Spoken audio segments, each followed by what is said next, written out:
عورت کے لیے کن امور کی بنا پر خلا لینا اور نکاح فسخ کرانا جائز ہے؟ واضح رہے کہ عورت کا شدید مجبوری کے بغیر شوہر سے طلاق یا خلا کا مطالبہ کرنا درست نہیں ہے، اس لیے کہ حدیث شریف میں آتا ہے، سنن ابی داود کی حدیث ہے، جس میں رسول اللہ صلی اللہ علیہ وسلم نے فرمایا کہ جو عورت بغیر کسی مجبوری کے اپنے شوہر سے طلاق کا سوال کرے اس پر جنت کی خوشبو حرام ہے۔ اس لیے عورت کو چاہیے کہ وہ حتی الامکان گھر بسانے کی کوشش کرے، بلا وجہ شوہر سے طلاق یا خلا کا مطالبہ نہ کرے۔ اگر کبھی کوئی ناخوشگوار بات پیش آ جائے تو اس پر صبر کرے، شوہر کے حقوق کی رعایت کرے، اور شوہر کو بھی چاہیے کہ وہ بیوی کے حقوق کی رعایت کرے۔ اگر کبھی ایسا مسئلہ پیش آ جائے جو باہم حل نہ ہو رہا ہو تو خاندان کے بڑے اور معزز لوگوں سے بات چیت کر کے مسئلے کا حل نکالا جائے،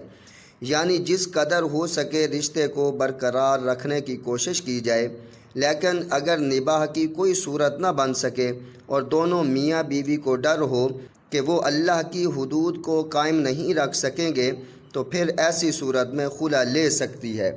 جیسا کہ ارشاد باری تعالی ہے، فَإِنْ خِفْتُمْ أَلَّا يُقِيمَا حُدُودَ اللَّهِ فَلَا جُنَاحَ عَلَيْهِمَا فِي مَا افْتَدَتْ بِهِ۔ اس کا ترجمہ ہے،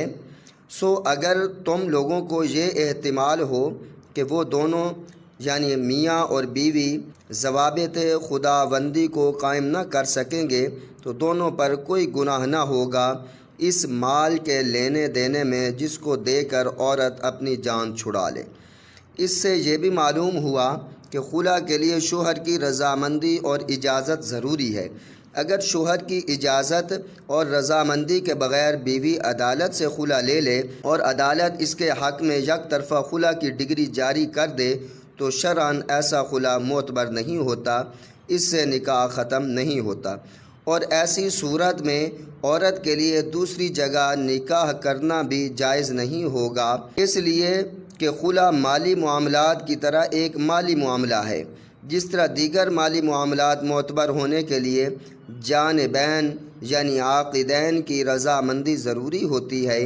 اسی طرح خلا معتبر ہونے کے لیے بھی زوجین یعنی میاں بیوی کی رضامندی ضروری ہوتی ہے۔ خلا کے مفہوم میں ہی یہ بات داخل ہے کہ وہ شوہر اور بیوی دونوں کی رضامندی سے انجام پائے۔ البتہ خلا کے علاوہ بعض مخصوص حالات میں قاضی شرعی کو یہ اختیار حاصل ہوتا ہے کہ وہ شوہر کی اجازت کے بغیر بھی میاں بیوی میں تفریق کر سکتا ہے، اس لیے کہ نکاح کے بعض حقوق ایسے ہوتے ہیں جو نکاح کے مصالح اور مقاصد میں سے ہیں اور قضاً اس کی ادائیگی شوہر پر لازم ہوتی ہے۔ اگر شوہر ان کی ادائیگی نہ کرے تو بزور عدالت نہیں وصول کیا جا سکتا، مثلاً بیوی کا نان نفقہ خرچ اور حقوق زوجیت ادا کرنا وغیرہ۔ اگر شوہر ان کی ادائیگی سے عاجز ہو تو عورت کو طلاق دے دے۔ ایسی صورت میں اگر وہ طلاق دینے سے انکار کرتا ہے یا شوہر طلاق دینے کے قابل نہیں ہے تو قاضی اس کا قائم مقام بن کر میاں بیوی میں تفریق کر سکتا ہے۔ جن اسباب کی بنا پر قاضی شرعی میاں بیوی کا نکاح فسخ کر سکتا ہے وہ یہ ہیں، نمبر 1، شوہر پاگل یا مجنون ہو، نمبر 2،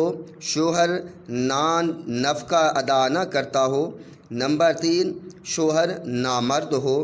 نمبر 4، شوہر مفقود الخبر یعنی بالکل لاپتہ ہو، نمبر 5، شوہر غیر مفقود ہو۔ ان اسباب میں سے کسی کی موجودگی میں اگر عورت مسلمان جج کی عدالت میں دعویٰ دائر کرتی ہے اور وہ حسب شرائط نکاح فسخ کر دیتا ہے تو اس کا یہ فیصلہ معتبر ہوگا اور اس میں شوہر کی اجازت ضروری نہیں ہوگی، اور اسی طرح اگر شوہر عدالت میں حاضر نہ ہو تو عدالت شوہر کی غیر موجودگی میں بھی نکاح ختم کرانے کا اختیار رکھتی ہے۔ نکاح فسخ ہو جانے کے بعد عورت عدت گزار کر دوسری جگہ شادی کرنے میں آزاد ہوگی۔